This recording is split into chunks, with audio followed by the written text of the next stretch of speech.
Hello मित्रों, नमस्कार। आज हम आप लोगों के लिए लेकर आए हैं आधुनिक चित्रकला। विषय चल रहा था, उसी का अगला टॉपिक पर चलेंगे। आधुनिक काल की चित्रकला में हमने आपको पहले बता दिया है कई लेखक, जिसमें गगनेंद्र नाथ थे, अवनींद्र नाथ थे और ए.बी. हब्बल थे। अब आज जो है हम आपको रविन्द्रनाथ टैगोर, नंदलाल बसु,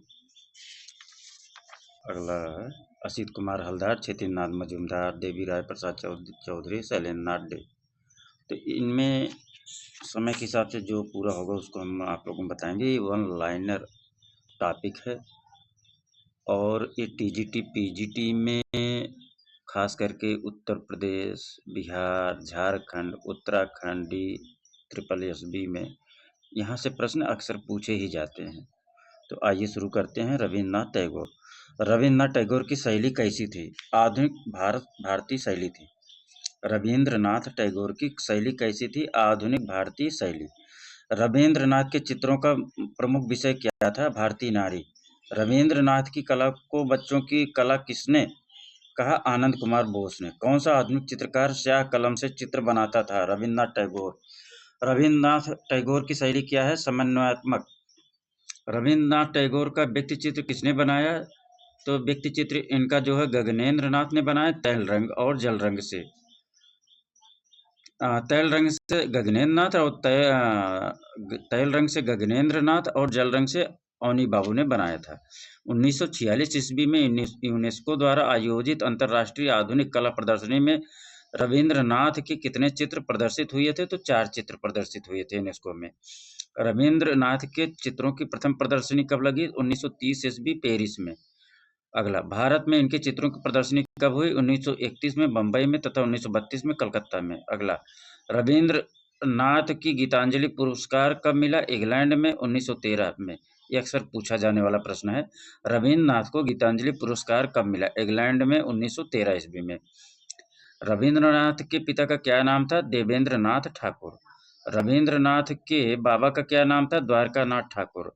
रविन्द्रनाथ ठाकुर को कौन सी पदवी दी गई? 1915 ईस्वी में नाइटहुड की। ललित कला अकादमी ने रविन्द्रनाथ के कितने चित्रों का एल्बम तैयार किया? 40 चित्रों का। रविन्द्रनाथ टैगोर ने शांति निकेतन की स्थापना कब की? 1919 में। रविन्द्रनाथ टैगोर ने लगभग कितने चित्र बनाए? लगभग 2500, 2500 चित्र।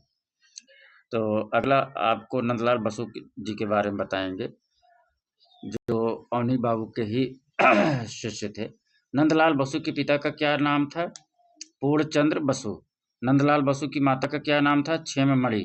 नंदलाल बसु की माता का जब देहांत हुआ उस समय इनकी उम्र कितनी थी? 8 वर्ष नंदलाल बसु की उम्र थी जब उनकी माता जी का देहांत हुआ। नंदलाल बसु ने किन गुफाओं के भित्ति चित्र की प्रतिलिपियां तैयार की? अजंता और बाघ की। 1917 में रविन्द्रनाथ द्वारा स्थापित विचित्रा नामक शिल्प केंद्र तथा ओरिएंटल स्कूल ऑफ आर्ट के प्राचार्य कौन नियुक्त किए गए? नंदलाल बसु। हम प्राणों के पुजारी हैं, किसने कहा था? नंदलाल बसु ने। रिटर्न ऑफ बुद्धा नंदलाल बसु का बहुत फेमस ही चित्र है। 1950 ईस्वी में नंदलाल बसु को बीएचयू ने कौन सी उपाधि से विभूषित किया? तो डी.लिट की उपाधि से विभूषित किया गया था 1950 ईस्वी में। किसको? नंदलाल बसु को। ललित कला अकादमी ने इन्हें क्या भेंट किया था? तो इन्हें ताम्रपत्र भेंट किया था। नंदलाल बसु अखिल भारतीय कांग्रेस के पंडाल सजाने कहाँ गए थे? तो नंदलाल बसु भारतीय कांग्रेस के पंडाल सजाने हरिपुरा, फैजाबाद और लखनऊ गए थे। कांग्रेस अधिवेशन के लिए नंदलाल बसु ने क्या बनाया और किस माध्यम से बनाया? पोस्टर रंग से बनाया और पोस्टर रंग से पोस्टर बनाया। बंगाल शैली का कौन सा कलाकार लिनोकट पर कार्य करता था? तो नंदलाल बसु ही थे जो लिनोकट पर कार्य करते थे। इन्होंने टेम्परा पद्धति पर भी बहुत सारा काम किया। बंगाल शैली के चित्रकार ने माइकल एंजल और राफेल की अनुकृतियां तैयार की? नंदलाल बसु। कौन तैयार किया? नंदलाल बसु। बंगाल शैली के किस चित्रकार ने माइकल एंजल, राफेल की अनुकृतियां तैयार करी? तो नंदलाल बसु ने तैयार करी थी। नंदलाल बसु ने लगभग कितने चित्रों का निर्माण किया? लगभग 10,000 चित्रों का निर्माण किया। रविन्द्रनाथ के काव्य संग्रह गीत बितान के लिए चित्र किसने बनाया? तो नंदलाल बसु ने ही बनाया था। नंदलाल बसु द्वारा चित्रित बकरियां चित्र किस माध्यम में बना है? जल रंग में। भारत के संविधान की पांडुलिपि का अंकन किसके निर्देशन में हुआ है? नंदलाल बसु के निर्देशन में हुआ है। बहुत ही महत्वपूर्ण ये प्रश्न है जो अक्सर पूछे जाते हैं। भारत के संविधान के पांडुलिपि का अंकन जो हुआ है किसके निर्देशन में हुआ? तो नंदलाल बसु के निर्देशन में हुआ था। नंदलाल बसु ने बड़ौदा के कीर्ति मंदिर में कौन सा भित्ति चित्र बनाया? तो गंगा अवतरण का चित्र इन्होंने बनाया था। नटी की पूजा और जलता देवदार का भित्ति चित्र नंदलाल बसु ने कहाँ बनाया? तो शांति निकेतन के कला भवन में। भारत का पहला चित्रकार कौन था जिनके चित्रों की रंगीन भित्ति चित्र डॉक्यूमेंट्री फिल्म बनी? नंदलाल बसु थे। हर पूरा पैनल की विषय वस्तु क्या थी? भारतीय ग्राम्य जीवन। इन्हें एशियाटिक सोसाइटी कलकत्ता द्वारा रविंद्र शताब्दी पदक कब प्रदान किया गया? तो 1965 में इनको यह शतक प्रदान किया गया था। क्या? एशियाटिक सोसाइटी कलकत्ता द्वारा रविंद्र शताब्दी पदक प्रदान किया गया था 1965 में। नंदलाल बसु का सर्वश्रेष्ठ चित्र कौन सा है? तो सती का देह त्याग और शिव का विषपान प्रमुख चित्र हैं, इनके श्रेष्ठ चित्र हैं। नंदलाल बसु को 1957 ईस्वी में कलकत्ता विश्वविद्यालय द्वारा कौन उपाधि प्रदान की गई? डी.लिट की। इन्हें कलकत्ता ललित कला अकादमी द्वारा रजत जयंती पदक कब प्रदान किया गया? तो 1958 ईस्वी में इनको प्रदान किया गया था। इन्हें रविंद्र भारती विद्यालय द्वारा 1963 में कौन सी उपाधि प्रदान की गई? तो डी.लिट की। नंदलाल बसु को विश्व भारती द्वारा 1908 ईस्वी में कौन सा पुरस्कार प्रदान किया गया? तो देश कोत्तम। नंदलाल बसु को विश्व भारती द्वारा 1908 ईस्वी में कौन सा पुरस्कार प्रदान किया गया? तो देश कोट्टम। अगला, Indian society of oriental art की प्रथम प्रदर्शनी कब हुई? तो 1908 ईस्वी में। इस प्रदर्शनी में इन्हें कितने रुपए का पुरस्कार दिया गया था? तो नंदलाल बसु को 500 रुपए का पुरस्कार दिया गया था। शांति निकेतन में नंदलाल बसु को क्या कहा जाता है? तो बाबू मोसाई के नाम से इनका नाम लिया जाता था। नंदलाल बसु कहाँ के अध्यक्ष थे? विश्व भारती कला भवन के अध्यक्ष थे। नंदलाल बसु ने सिस्टर निवेदिता की किस पुस्तक के चित्रों को सजाया? तो Indian myth of Hindu and बौद्ध को सजाया। शांति निकेतन के त्रिमूर्ति कौन थे? नंदलाल बसु, विनोद बिहारी मुखर्जी, राम किंकर बैज। फिर से, शांति निकेतन के त्रिमूर्ति कौन थे? नंदलाल बसु, विनोद बिहारी मुखर्जी और राम किंकर बैज, तीनों त्रिमूर्ति कहलाते थे शांति निकेतन के। अब अगला आप लोगों को असित कुमार हलदार के बारे में। इनका कार्यकाल अगर आप समझना चाहेंगे तो 1890-1964 तक मान सकते हैं। असित कुमार हलदार 1941 ईस्वी में असित कुमार हलदार को किसने सम्मानित किया? तो ब्रिटिश सरकार ने 1941 में असित कुमार हलदार को सम्मानित किया था। असित कुमार हलदार ने कितने ग्रंथों की रचना की? तो 40 से अधिक ग्रंथों की रचना करी। असित कुमार हलदार की प्रारंभिक रचनाएं किस पर अंकित है? भित्ति चित्रों पर। असित कुमार हलदार की कृतियां कहाँ सुरक्षित हैं? इलाहाबाद संग्रहालय में। असित कुमार हलदार का कौन सा चित्र प्रसिद्ध है? तो जगई मगई संथाल परिवार। जगई मगई चित्र इस समय कहाँ सुरक्षित है? तो इलाहाबाद संग्रहालय में सुरक्षित है। असित कुमार हलदार किन गुफाओं की अनुकृतियां तैयार करी? तो अजंता बाघ और जोगीमारा की। बहुत ही महत्वपूर्ण प्रश्न है। असित कुमार हलदार ने किन गुफाओं की अनुकृतियां तैयार करी? अजंता, बाघ और जोगीमारा। तो इनके साथ जो है और भी कुछ चित्रकार थे, तो उन चित्रकारों का नाम हमें कमेंट्स बॉक्स में आप लोग लिखकर भेजिएगा। इनके चित्र किस धरातल पर बने हैं? लकड़ी, रेशम और हार्ड बोर्ड पर। इन्होंने अपने चित्र पर किन रंगों का प्रयोग किया? जल रंग, तैल रंग तथा टेम्परा, तीनों का इन्होंने अपने चित्रों पर रंगों का प्रयोग किया।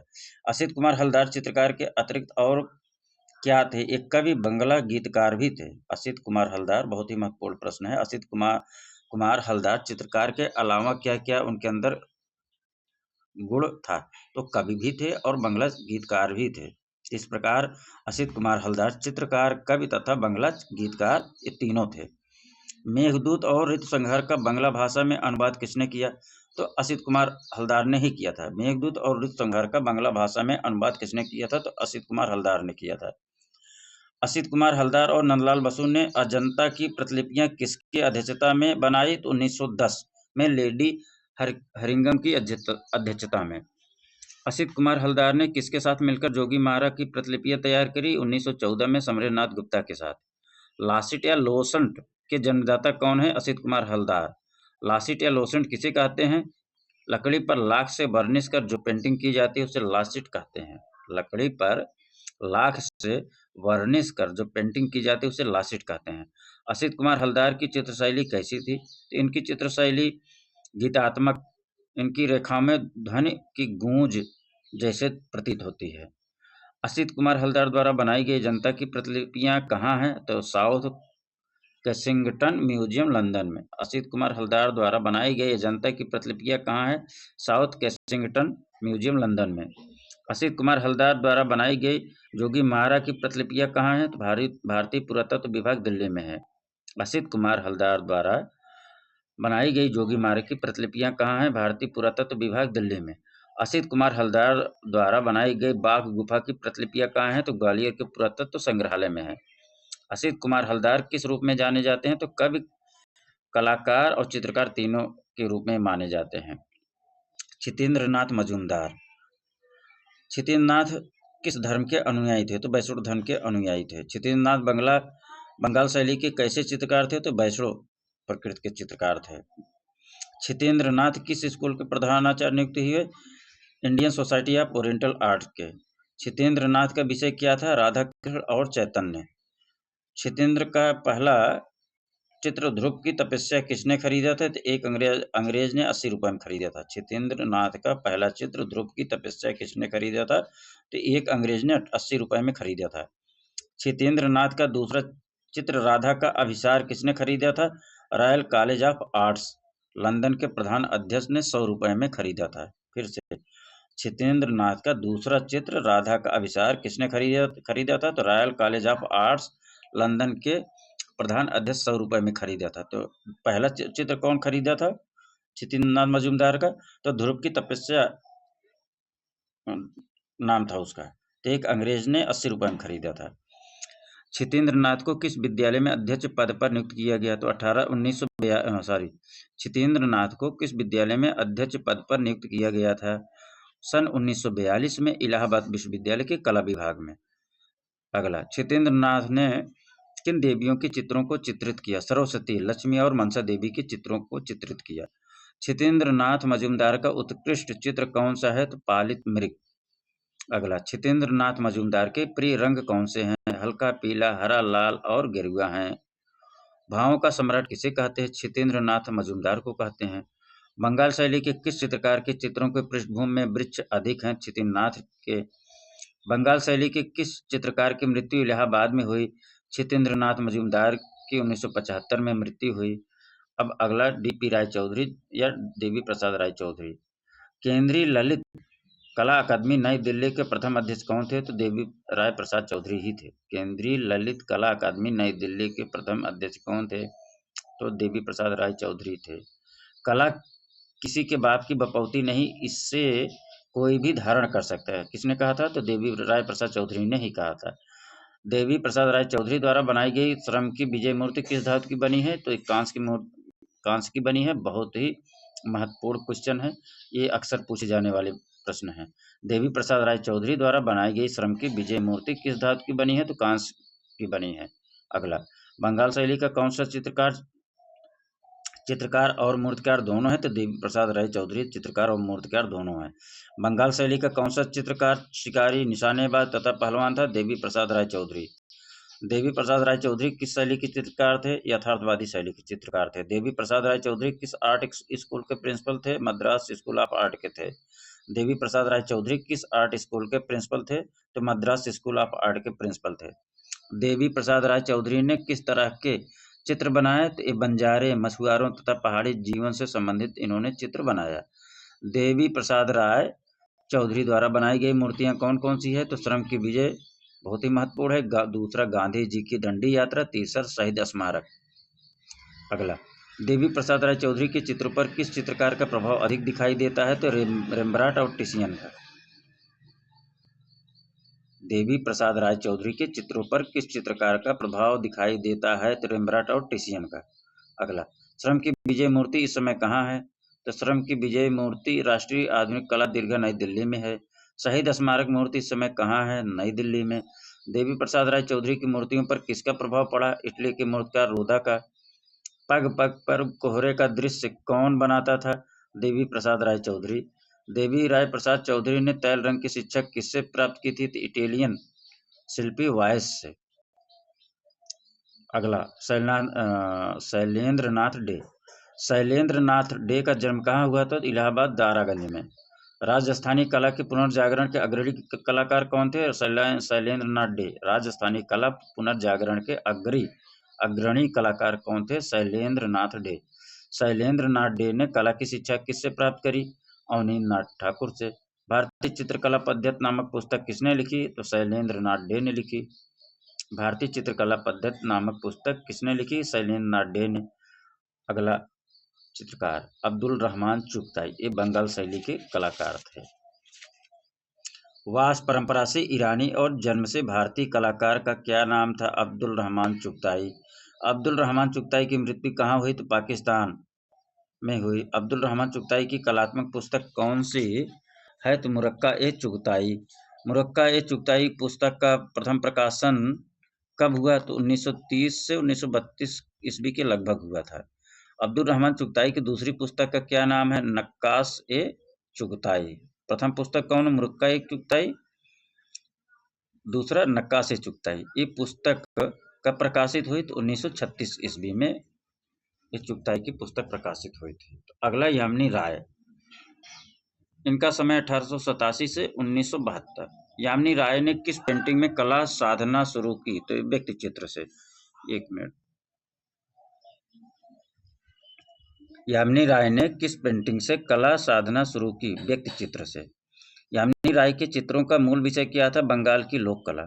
यामिनी राय किससे प्रभावित थे? वान गो तथा माने से। यामिनी राय को किसने राष्ट्रवादी कलाकार की संज्ञा दी? महात्मा गांधी ने। शिल्पी चक्र की स्थापना किसने की? 25 मार्च 1947 को दिल्ली में यामिनी राय ने। शिल्पी चक्र की स्थापना किसने करी?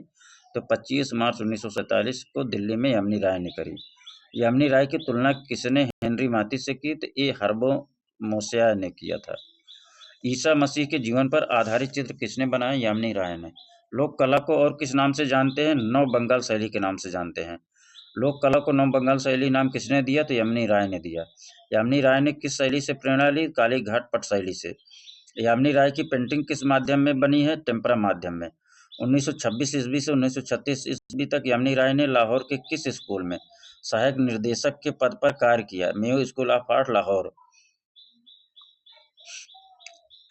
यामिनी राय की 1950 ईस्वी प्रदर्शनी न्यूयॉर्क में कहाँ हुई थी? ACA गैलरी न्यूयॉर्क में। पटुआ कला कहाँ की है? तो बंगाल की है। पटुआ कला बंगाल की कला है। तत्कालीन समय की परंपरा के अनुसार यामिनी राय ने अपना जीवन किस रूप में प्रारंभ किया? तो फैशनेबल कलाकार एवं एक के रूप में। यामिनी राय की मृत्यु कब हुई? 85 वर्ष की आयु में 1972 ईस्वी में कलकत्ता में हुई थी। अगला अमृता शेरगिल, बहुत ही फेमस चित्रकार, महिला चित्रकार, जिसका आकस्मिक निधन भी हो जाता है। तो आइए जानते हैं अमृता शेरगिल के बारे में। प्रथम भारतीय महिला चित्रकार कौन थी? तो अमृता शेरगिल। अमृता शेरगिल का जीवन काल कितने वर्षों का था? 28 वर्षों का। अमृता शेरगिल की मृत्यु कहाँ हुई? 1941 में लाहौर में। अमृता शेरगिल की माँ का क्या नाम था? मारिया आंतवानेत, हंगेरियन थी। अमृता शेरगिल के पिता का क्या नाम था? उमराव सिंह शेरगिल, भारतीय थे। अमृता शेरगिल विमान सुंदरम की कौन थी? तो मौसी थी। अमृता शेरगिल की बहन का क्या नाम था? तो इंदिरा। अमृता शेरगिल भारत कब लौटी? 1934 ईस्वी में। अमृता शेरगिल भारत में कहाँ रही? तो समर हिल, शिमला। अमृता शेरगिल किसके चित्रों से प्रभावित थी? पाल गों की तहती कला से। किसने कहा कला का संबंध आत्मा से? तो अमृता शेरगिल ने ही कहा था कला का संबंध आत्मा से है। कलाकार के रूप में अमृता शेरगिल की कर्मभूमि क्या थी? भारत। अमृता शेरगिल के किस चित्र पर पाल गों का प्रभाव पड़ा? अछूत बालिका और बालिका बधू। अमृता शेरगिल की प्रदर्शनी इलाहाबाद में कब हुई? तो 1934 ईस्वी में उत्तर मध्य सांस्कृतिक केंद्र में। इनकी पेंटिंग आनंद कुमार स्वामी ने खरीदी थी। किसकी पेंटिंग? अमृता शेरगिल की। अमृता शेरगिल की माता कौन थी? ओपेरा की प्रसिद्ध कलाकार थी। अमृता शेरगिल के कार्य को किसने प्रोत्साहित किया? यामिनी राय ने। अमृता शेरगिल के चित्रों पर किसकी झलक दिखाई देती है? तो विषाद की। अमृता शेरगिल किसको सर्वोच्च कलाकार मानती थी? दोस्तों एवस्की को। अमृता शेरगिल ने चित्रकला की शिक्षा कहाँ पाई? पेरिस में। भारत का कौन सा प्रसिद्ध चित्रकार गोरखपुर से जुड़ा था? अमृता शेरगिल। अमृता शेरगिल के भारत आगमन पर उन पर किस कला का प्रभाव पड़ा? तो अजंता चित्रों का। दिल्ली में प्रदर्शनी के दौरान उनकी भेंट किससे हुई? पंडित जवाहरलाल नेहरू से। बम्बई के किस होटल में उन्होंने चित्रों की प्रदर्शनी की? तो ताज होटल में। अजंता की यात्रा उन्होंने कब की? 1936 में। अमृता शेरगिल अपने चित्रों के माध्यम से क्या खोजने के प्रयास करती थी? भारत की अंतरात्मा। बहुत ही महत्वपूर्ण प्रश्न है। अमृता शेरगिल अपने चित्रों के माध्यम से क्या खोजने का प्रयास करती थी? तो भारत की आत्मा। तो मित्रों आज का जो है टॉपिक यहीं पे हम पूरा करते हैं। थोड़ा सा एक विषय पर और हम आप लोगों को चर्चा करना चाहेंगे। कला शिक्षा के प्रमुख केंद्र कौन कौन है और कहाँ है, क्या नाम है? तो आइए इसमें 15-16 हैं, इसको हम बता देते हैं। तो कॉलेज ऑफ कला शिक्षा के प्रमुख केंद्र। पहला college of arts and craft Chennai में है। Sir J school of art Mumbai में। Government college of fine art Hyderabad में। वनस्थली विद्यापीठ ललित कला संकाय राजस्थान में। महेश दयानंद सरस्वती विश्वविद्यालय ललित कला संकाय अजमेर में। Rajasthan school of art Jaipur में। राजस्थान विश्वविद्यालय ललित कला संकाय जयपुर। राजस्थान विश्वविद्यालय ललित कला संकाय जयपुर। चित्रकला परिषद बंगलौर। ललित कला संकाय जामिया मिलिया इस्लामिया विश्वविद्यालय नई Delhi. Delhi college of art नई दिल्ली। ललित कला महाविद्यालय चंडीगढ़। ललित कला संकाय MS विश्वविद्यालय बड़ोदरा। राजकीय ललित कला विश्वविद्यालय पटना। राजकीय ललित कला महाविद्यालय पटना। राजकीय ललित कला विश्वविद्यालय भी पटना में है और राजकीय ललित कला महाविद्यालय पटना। कला भवन विश्व भारती शांति निकेतन पश्चिम बंगाल कलकत्ता में है। ललित कला महाविद्यालय लखनऊ में है।